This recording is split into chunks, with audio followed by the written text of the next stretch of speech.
So advice for people who are in the back of the pack.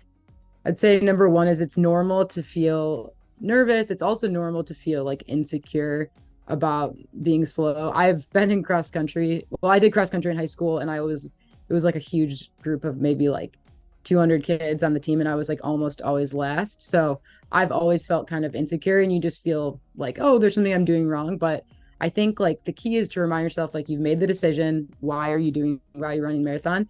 And even if you walk the whole thing, like you finished, obviously try not to walk, but I think the key is focusing on the end result, and realizing that people don't really care. They're just like impressed if you run the marathon.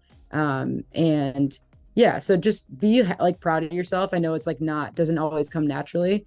But yeah, it's a great accomplishment. It's awesome to do, a great way, even if you're like, oh, I don't like the actual marathon, like you're raising money for this great organization. So you really can't go wrong in that. And it's something to be super proud of. And most likely everyone watching this, no one will run as slow as me. So you can always feel better about yourself in that regard. So, some piece of advice that I could give to back of the pack runners, such as myself, is definitely ask questions. Absolutely ask questions because when I started this, I had no idea what was going on. I reached out to PJ saying, would it be okay if I took off, a week of running because I've been running this many days and I've never stopped. Or what do I need to eat? Is it okay if I have a water bottle in my hand or two water bottles in my hand? What kind or what size?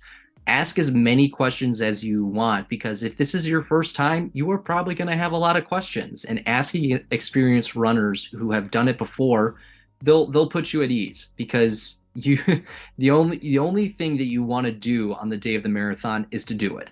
You don't want to face any other obstacles in your path besides doing it.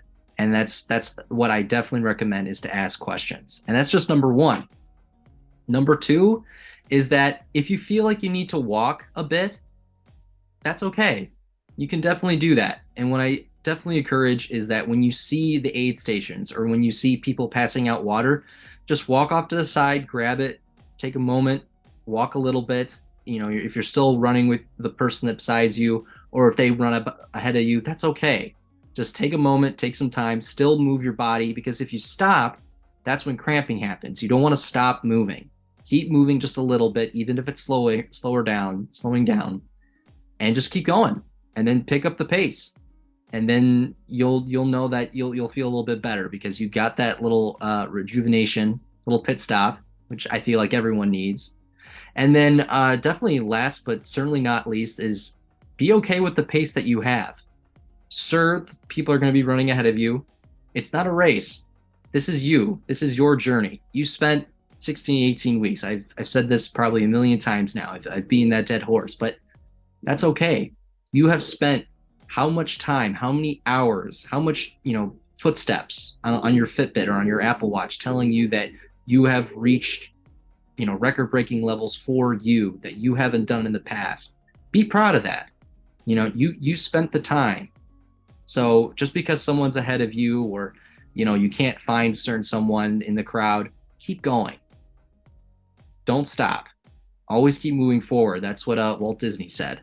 And you'll get there. You'll find the results and you'll be happy with whatever you get.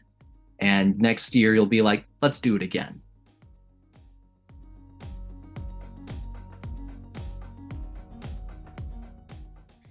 My advice for people that are doing their first marathon or doing it again, if it's been a long time, or anyone in general, is what helped me particularly the most is praying throughout the whole, either during my training or leading up to in the morning as part of a daily routine and to getting me ready to go and run, or days that it's very difficult that you don't want to go out there because you're exhausted or you just don't feel like it sometimes mentally. Praying has always helped me, very, very, very much in regards to that aspect. Also, you got to remember to relax and, be at peace and rest. So just as much as, we have to also train, we also have to remember to be mentally and physically at peace and, rest that up as well so that we can be focused and ready on the next run. And don't beat yourself up. Also, if you ever had a bad run, or if you don't feel like doing the whole thing, sometimes even if you just get out there and do a couple miles just to get it through and keep that that motion moving.